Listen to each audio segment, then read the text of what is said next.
Living with passion, 10 simple secrets that guarantee you success. Quite literally, by many, a one way ticket out of mediocrity into an empowered life. Biden. Wow. Success secret 1, challenge. 2, belief. Purpose and values. Conquer fear, attitude, focus, commitment, desire, goals, choice. Aha, epilogue the problem.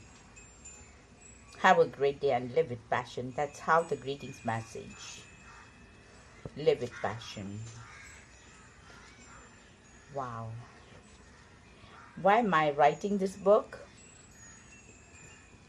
As I write this, I'm 27 years old. I graduated at the top of my class in Laos school when I was 24. That same year, I went to work for what many consider as number one law firm in the US and was earning close to a six-figure salary. I was a success. In law school, I met the most wonderful woman in the world. I want to tell you a story about her. This woman had everything to live for. She was both brilliant and beautiful, a card-carrying charmer. Upon graduation, she married a man she had met while in school. The two were tremendously successful. They were earning a small fortune, building a marvelous life together, and decided to start a family. A healthy, beautiful baby girl was born, and that's when the pain started. They were gripping arthritic achings that started in a woman's knees and breasts. They were at times so severe and described them as times worse than labor pains, and got worse. Eventually, her doctor diagnosed the woman having lupus. Some days she was fine, however. More often than not, she would awaken early in the morning in agony, paralyzed with pain. The worst part was that there was little she could do about it, very silently suffer. Her increasing disability brought forth a newfound level of great strength from her. At the same time, oddly, the woman she had married grew weak. He would not share her pain. He offered her less and less comfort. He withdrew into himself and became depressed, began not only to ignore his ailing wife, who needed him more than ever before, but also to avoid their baby daughter as well. He decided to quit law. His restless longing for fulfillment and satisfaction sent him off in several entrepreneurial directions, yet he always remained in the same place, loose and looking for something he couldn't see. Say what? I know it when I find it. Just know.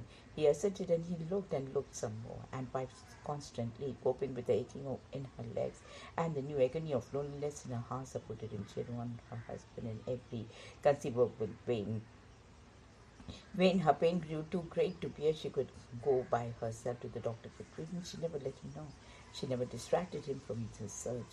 She loved him and had faith in him at the time, far more faith than he had in himself. He would come home dressed in Buddhist even after a painful session in the hospital, stuck with needles, draining fluid to relieve the unbearable pressure in her legs.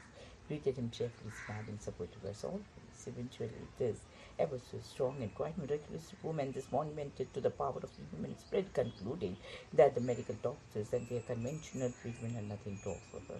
While they had alleviated some of the pain, though by no means the most of it, their cures were symptomatic at best. They could not get the source of her disease. Her condition was, in their words, a life sentence. She was advised to accept the inevitable, and that she could not and would not accept. Her belief in the power of human healing was so strong, she just knew there was an answer. Much like her searching husband, she did not know where to look, but she knew that to recognize it when she found it. Against the advice of a physician and the well-meaning protection from disappointment of family and friends, she turned to alternative treatments and with the guidance of an applied kynology. The rigorous regime of treatment and diet slowly began to diminish with the periods of her pain. As she traveled an hour and a half each way to the doctor, she used the time to explore the ways to help her husband rediscover the belief he had once had in himself back when they were together in law school. She was in purpose. She always believed in the positive possibilities for the future. Through the studies involving endless centuries of thought, meditation, research, she had found something. She encouraged her husband to look into the network marketing. As she described what she had learned and what she thought were the possibilities of her husband, she realized that she had not seen him find Since their daughter was born, she knew that she was onto something, and so at last was he. 2 months later, I was at the top of my newfound company.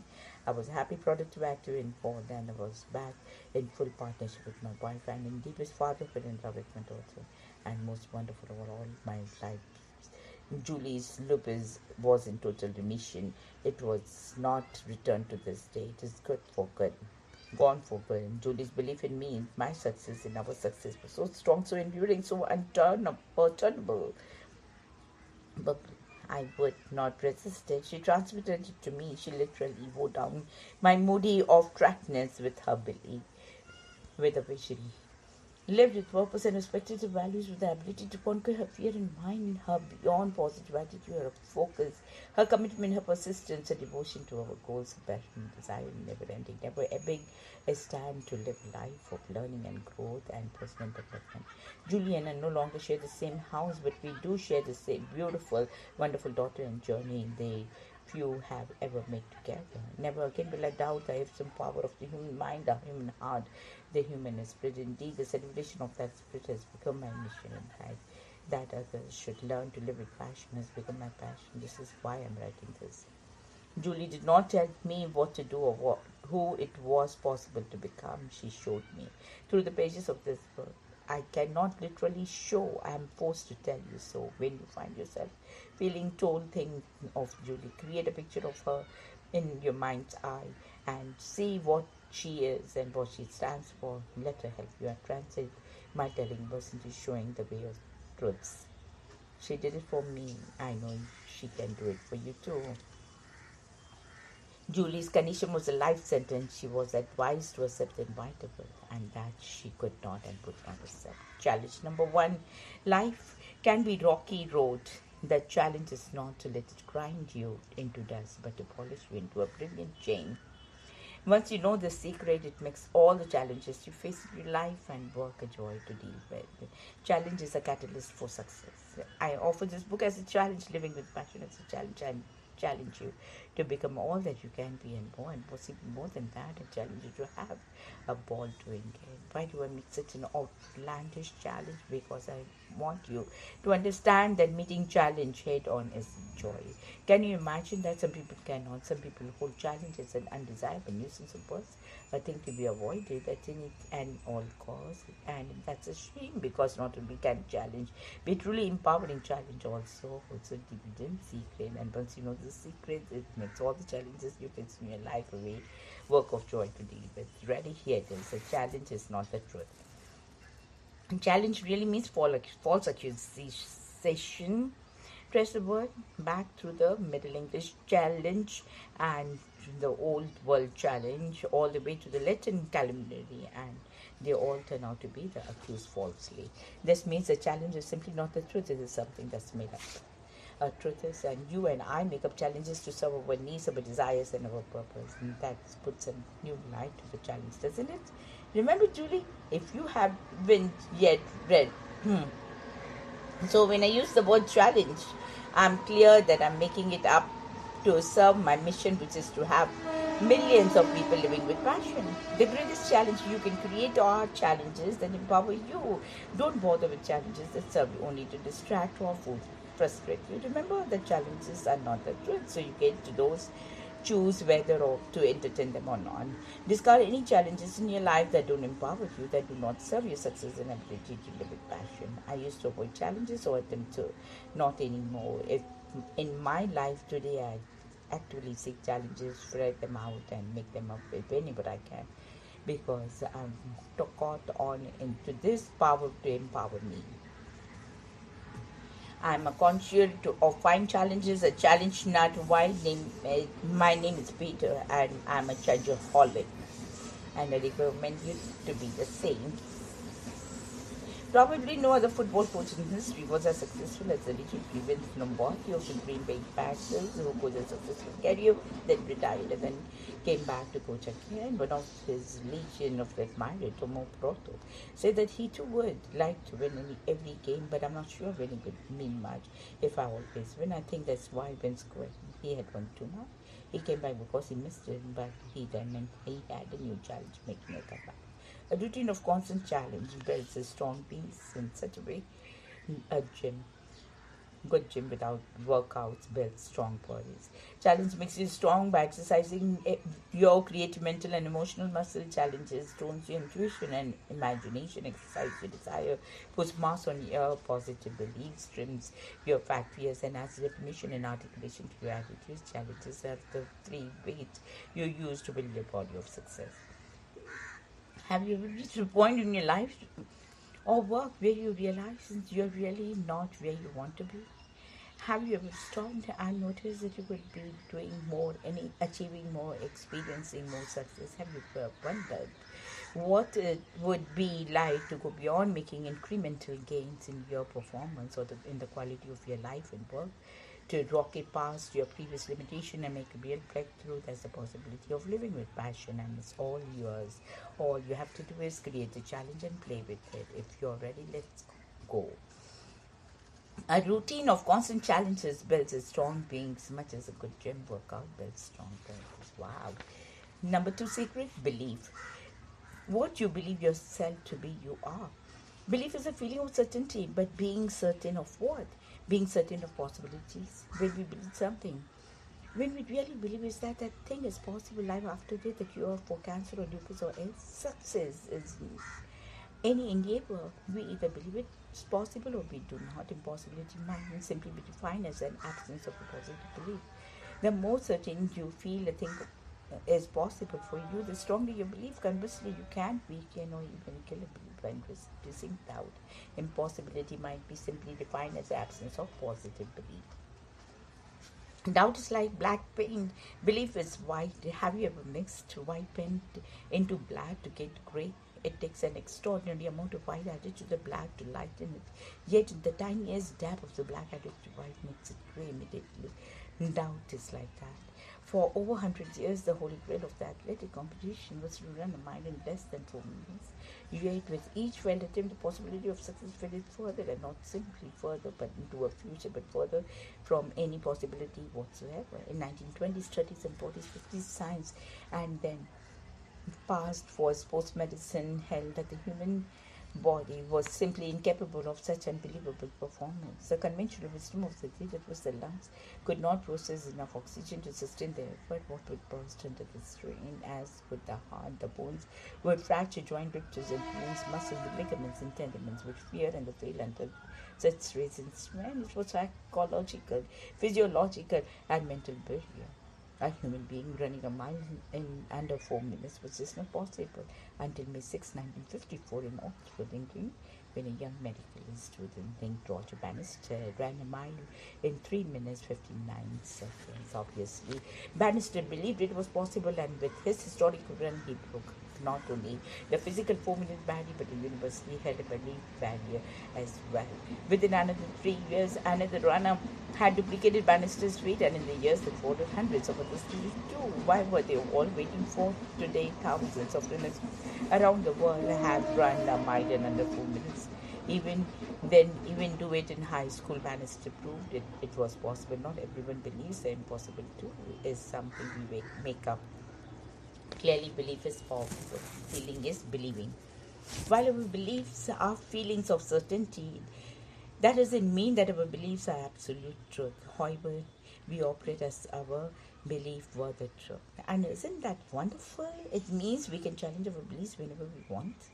We are in control. In fact, our beliefs are among the only few things in life we truly can control. In the realm of beliefs, we are totally free. Once there was a woman, Janice, in my network marketing sales organization. Janice was a legal secretary and started her own network marketing business because she was fed up with her bosses telling her what to do. Now, Janice had a fantastic opportunity to grow into a new enterprise quickly because she knew that at least 100 successful lawyers who could have served as perfect prospects for her fledgling business, but she didn't do it. I spent a good amount of time with Janice, and although she had great intentions, week after week, she continued not to get the results. Finally asked Janice, "What do you think is missing in your approach?" She hemmed and hawed as if afraid to tell me the real reason for her less than performance, and eventually, after we established enough trust between us, she confided in me that she didn't feel that she was on the same level as these professional people for whom she had once worked as a secretary. She didn't believe they would treat her as an equal or pay attention to the opportunity she was offering them. Janice was literally a prisoner of her own beliefs. Everyone knew it was impossible to run a mile in under 4 minutes, everyone except Roger Bannister. Well, I had quite a different perspective. I had been a lawyer and had gotten out of the profession because I hated it. I also knew what it was like being faced with ethical questions almost every day of my lawyer's life. And in order to succeed in that profession, that is, keep my job, I constantly had to make choices that compromised my integrity. I didn't like that at all. I shared these thoughts and feelings with Janice on a number of occasions, and one day the telephone call, she suddenly exclaimed, "Peter, I got it. What I'm offering these guys is hope. I've got the solution to their problems. They always snake me." In that moment, Janice simply shifted her belief from the lawyers and who she really was for them.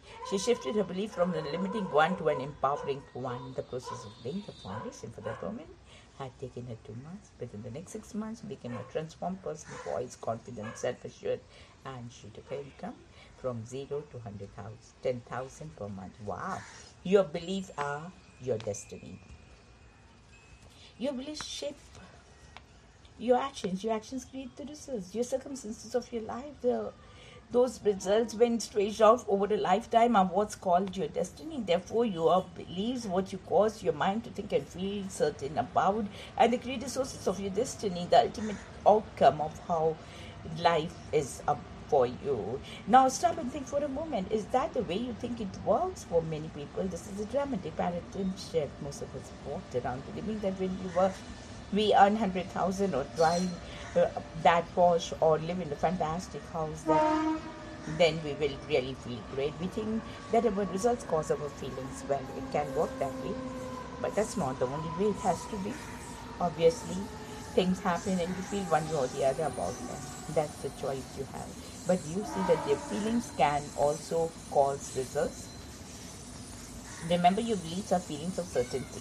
Feelings which, however aware or unaware you might be of it, you choose to have. Your feelings direct your actions. So if you want to achieve a specific result, one surefire way to achieve it is to feel the way you would as if that result were already present and true for you. How would you like to feel if you earn $100,000? Can you think of any better way to bring that kind of income into your life as fast as possible than feeling like 100,000 income earner?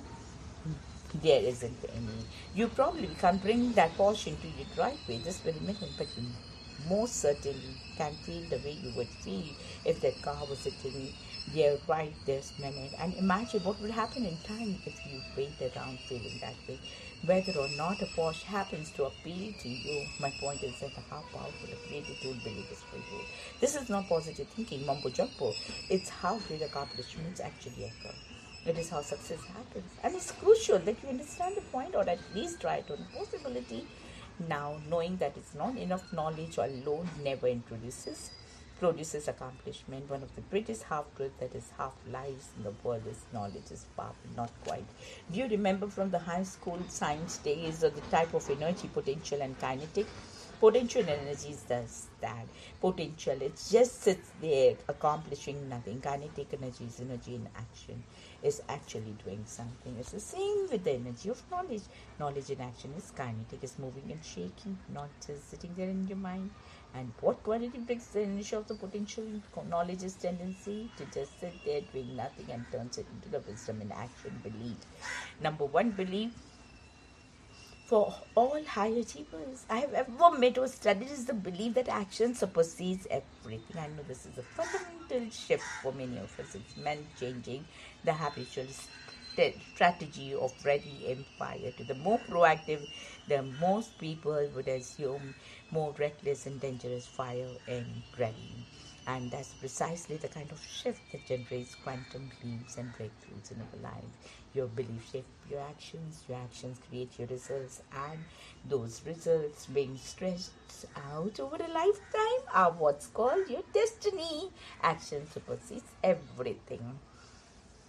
Two types of beliefs. Beliefs come in two forms: empowering or limiting, possibility or no possibility. People commonly refer to these as positive, negative beliefs. Remember, Janice, how she shifted the beliefs from negative to positive, from limiting to empowering, and the results she achieved when she did as the power of adopting possibility beliefs. And what's really fascinating is that we do not acquire any evidence to form our beliefs. Of course, Janice had all that inside addition, loyalty, information from me, and all those runners had the fact that Sir John Roger had already run a 3.9 mile to boost their courage. But Bannister didn't.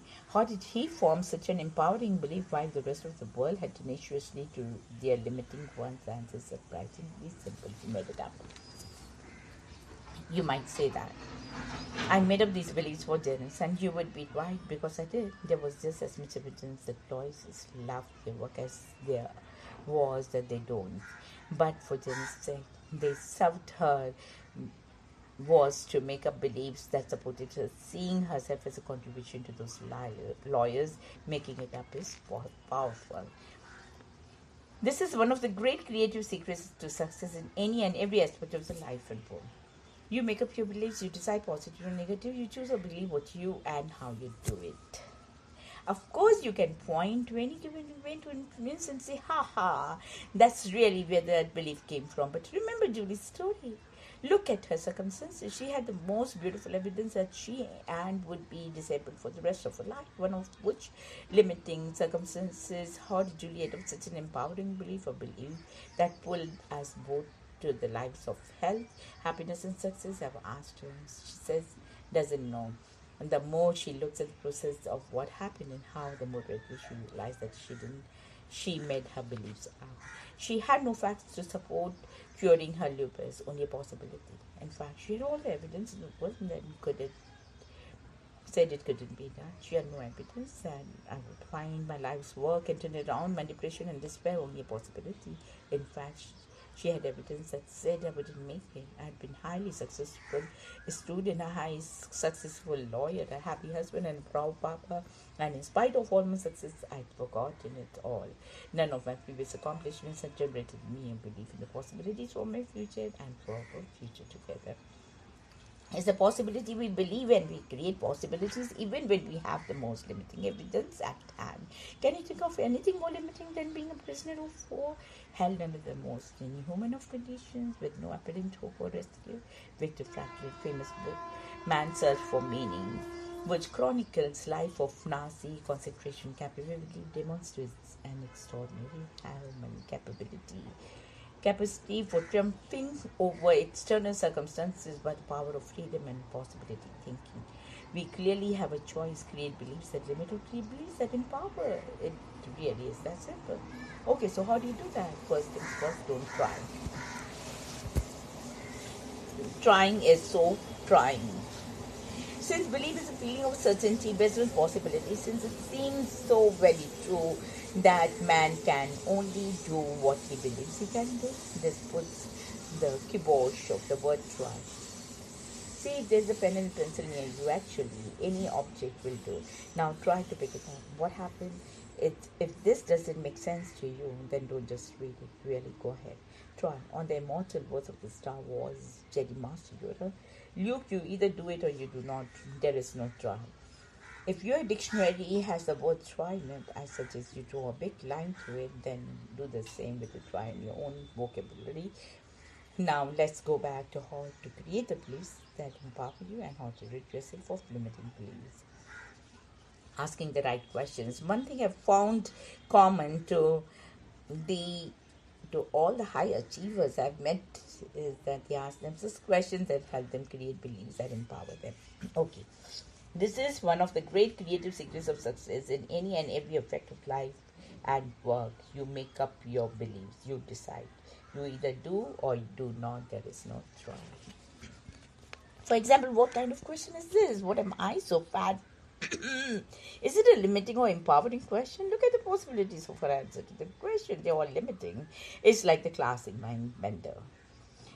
When did you stop beating your children? You're trapped no matter how you respond. Where my so fat is bound to bring up a negative belief such as because I'm a pig, I have no willpower, I just can't stop eating. My whole family is fat. No matter what you say, you are trapped. You either failure or a helpless victim. Probably.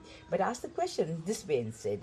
What action can I take to lose 20 pounds and enjoy the process? Now, what happens with your answer? You begin to explore the possibilities, don't you? Uh-huh.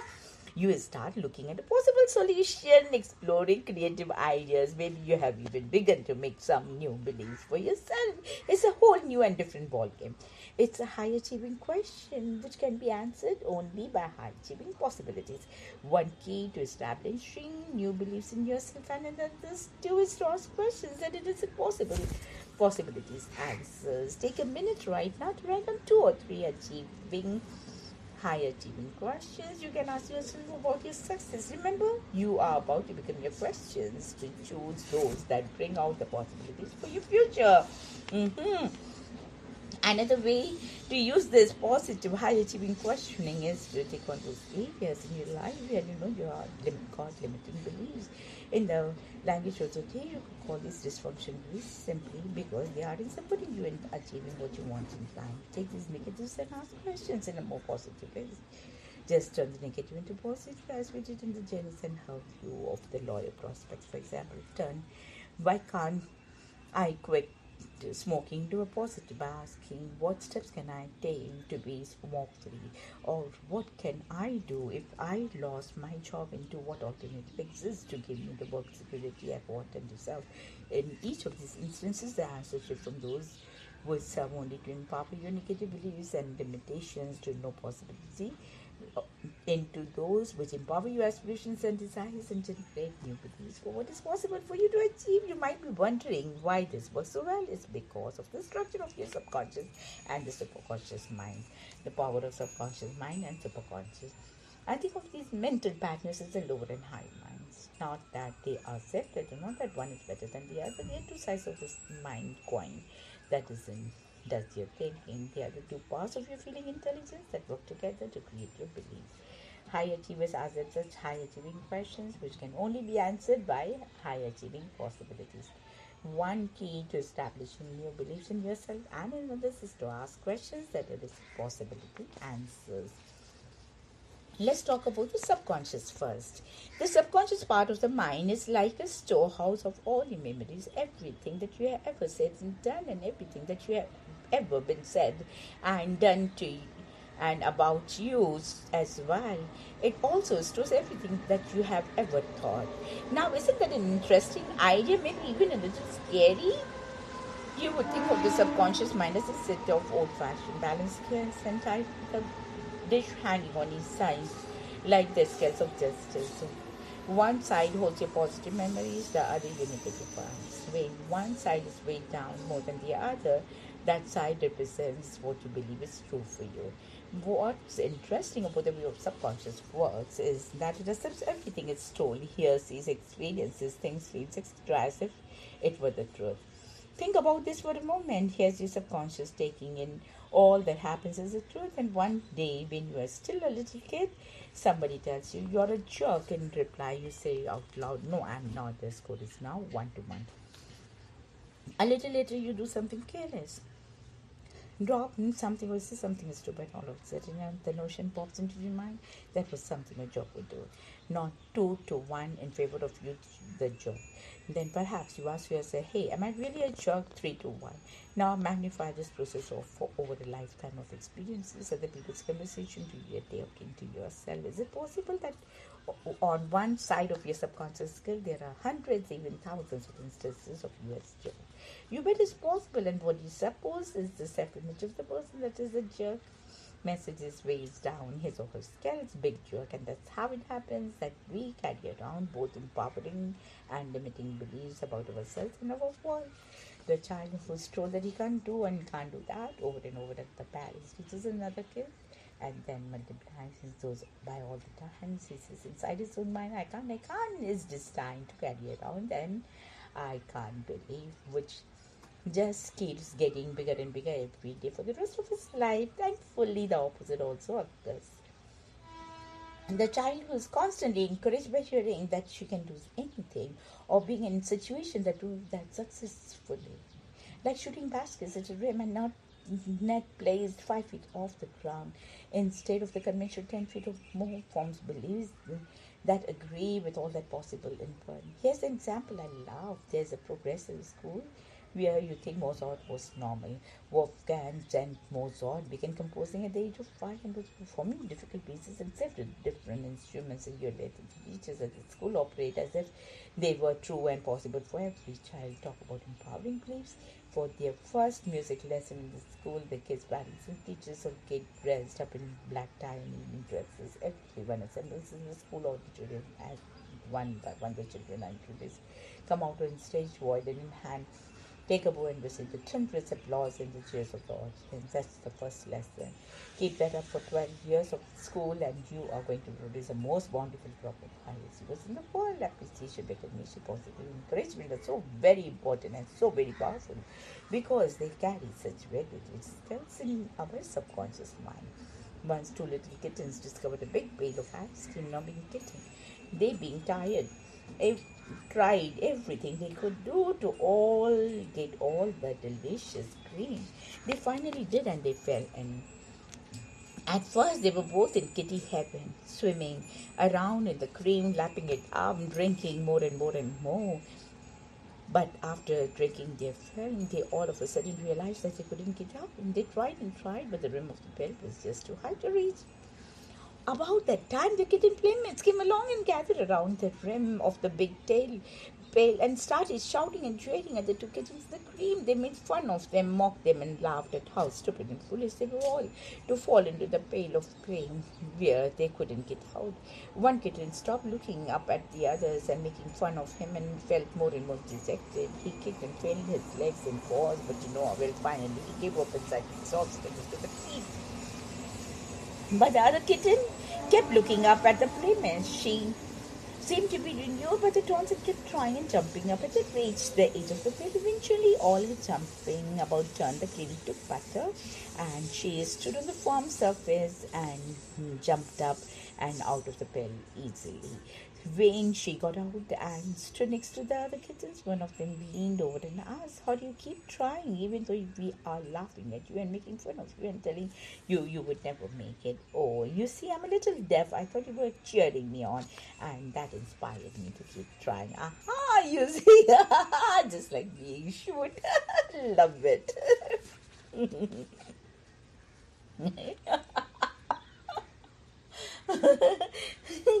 Using the say success secret of belief means turning a kitten's deaf ear to any and all disempowering beliefs you may encounter. To the subconscious, it's simply a number game. More bad news, limiting beliefs, more good news, empowering beliefs. The best news of all is that we each choose what input the subconscious gets as its news. You've probably heard of affirmation and visualization. They work for the reason they work so well is that they're simply positive talk or images that is sent to the subconscious mind on a regular basis. They literally reprogram the way you think and feel about yourself, the balance, the scales in your favor. That's all you have to do to create new empowering beliefs in yourself, and it works is fine, but let's see limiting beliefs with positive supportive messages as well. Although this is the truth, people often forget you have control over what you think. In fact, that like the choice of what you believe is one of the very few things over which you truly have control. What you think all added up to your subconscious determines your beliefs, which dictate what it is or not possible for you to accomplish in your life. Some personal growth and development teachers and trends say focus on the results. I don't. It hasn't worked for me. What has worked is to focus on my beliefs and what's possible, to ask empowering questions, to think those thoughts that encourage and inspire and positively weigh the scales of my subconscious in my favor. I prefer to lead the results up to that one and only being that does control them, God. The rest, I think, is up to you and me. You have to control over what you think. In fact, that like the choice of what you believe is one of the very few things over which you truly do have control. To the subconscious is simply a number game. More bad news, limited beliefs, more good news, empowering beliefs. the best news of all is that we can each choose what input the subconscious gives as a news.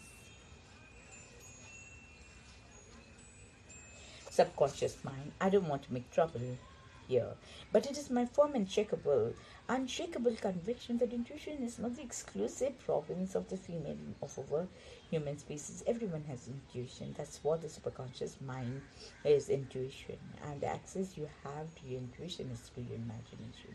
When you experience an intuitive insight, one of this illogical coming from nowhere ideas of or inspirations, how do you usually describe it? Something like, I have a feeling that that's because intuition exists and functions in the emotional mind. That same have called our feeling awareness or feeling attention. It is your thoughts and feelings that create the results you accomplish in your life. When they are in some unexplainable way aligned with what is right and true, your thoughts and feelings simply proceed towards the vital conclusion which you call the result. Want to feel wonderful? Think and feel wonderful. Don't for a minute assume that one certain hoped or anticipated results are achieved. The wonderful feelings will then follow. That's the big lie. Positive thoughts and feelings are not the result of positive results, they are the cause. And the place to tap into them directly in through your subconscious mind, your intuition. Just try, remember that. To walk around depressed, dejected, and angry at life for throwing dirt in your face and see what you get. More done. If that doesn't work any other way, want dirt, ask for it. Want gold instead? Change the question. We'll refer back to the imagination again later in this. It is critical factuality, one of the mental exercises that gives truly successful people's minds. So young and fresh imagination is one of the greatest and sadly least used resources. For some reason, people assume imagination is the sole province of artists, children, and crazy people. Shakespeare this was in the mouth of the Duke Theseus. The lunatic, the lover, and the poet are the imagination of compact. One sees more devils than vast hell can hold. That is the madman, the lover, all as frantic, sees Helen's beauty in the brow of Egypt. The poet's eye is a fine frenzy rolling doth glance from heaven to earth, from earth to heaven, and as imagination bodies forth the forms of things unknown, the poet's pen turns them into shapes to give the airy nothing a local habitation and a name. But the Duke has it wrong. We all have the gift of the poet, rich in possibilities of boundless imagination, the ability to give hope, shapes, and names to things unknown, to dream we just forgot. Just an intuition is not just for women, imagination is for all of us. But for most people, imagination is a muscle that's not used enough to be flexible and strong. So make it to the gym and give it a good workout a couple of times a week, and pretty soon your imagination will have biceps like Arnold Schwarzenegger. A reporter was talking once with Walt Disney and at the grand opening at the Disney World in Florida. The reporter said, "It's too bad Walt and didn't live to see this. He did, that's why you're looking at it now." Imagination powerful.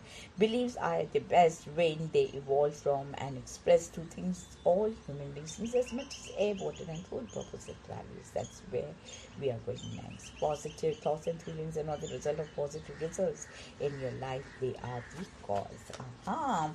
Purpose and values. Secret number 3.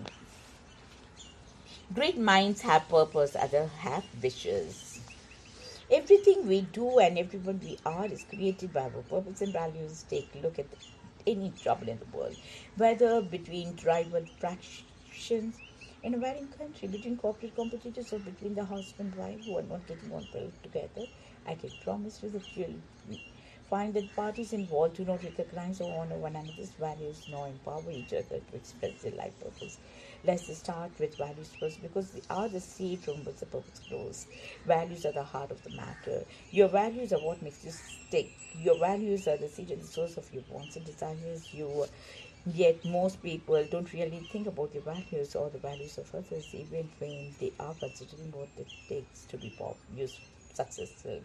Your values are what makes you tick. Your values are the seed and the source of your wants and desires. Whenever I'm speaking to someone about the possibility of coming into business with me, the first thing I look at what is to discover what his or her values are. In fact, I base my relationship with people on their values and how they relate to me and mine. They tell me if my opportunity is right for them and if they are right for it and for me. Our values are the wellspring from which come all that we want in life. Everything we seek and search for, our values are the source of who we think we are. Let me give you example of a value. One of the most powerful values many people share is our world. And our world today is belonging. People want to belong, to be part of what's going on and what's happening. It's in the business of network marketing itself. And although most people seem to be get into the business of for the money or for the time, freedom, a home, self-employed business like mine offers, I have found that the majority of men and women in trailing his industry do not belong to something important and fun. Do so to belong to something important and fun. The social aspect of network marketing is very important to people, yet most networkers don't seem to appreciate it consciously. Did you know that there were over 120 formal 12-step groups operating in the United States today? People really want to belong, and they often want us to know that who they are and what it is that they belong to as well. That's another value which comes some marketers are now calling egonomics. Look at the t-shirt, the athletic gear, and the hats we buy. Even if we are not sure a basket run a mile or sell, that item have got a brand name or the maker plastered all over them. Those products do more than just advertise the manufacturer's name, they statements of their owner's values. Or look at this license plate of the cars 10, 15 years ago. They were meaningless combination of the letters and numbers. Today they say things like Bob's Audi, BMW's for mom, go for pro. Do you see that a man and woman wearing a Rolex is expressing his own values? That's pretty straightforward right now. Look at this. I know a multi-millionaire who wears a $48 Timex because it's an expression of his values. He likes people to notice his inexpensive watch and to know that he could wear anything no matter how much it costs. One of his values is being different, and it is being thrifty. The values is so interesting to who we are. That's not what really values being something we choose to have.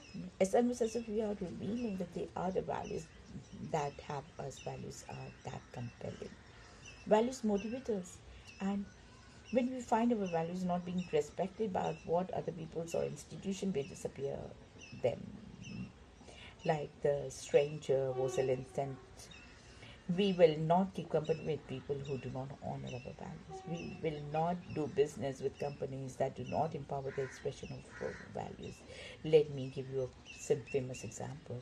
Our values are the wellspring from which comes all that we want in life. Everything we seek and search for, our values are the sources of who we think we are. Values are intrinsic to who we are. It's almost as if they are the values that have us. Values are that compelling. Have you ever shopped at Nostradamus? Nostradamus is a very successful department store, and one reason it's so successful is that it is very big on honoring people's values. They play like piano music in their stores and serve food to shoppers. They bend over backwards to have the customer is king and queen. Value become real and tangible for each of their current and potential customers. Now, Nostradamus has one of the most liberal returns policies to all the shopping done. One day, an elderly woman came to and told a Nostradamus salesman that she wanted to return something that was out in her car. The sales clerk accompanied her to the parking lot and proceeded to unload 4 tires of the lady was dissatisfied with. He promptly wrote up her return her money, thanked her for her patronage, and expressed the hope that she would return and find the future purchases more satisfactory. Really good service, I would say. Really respects the customer's value.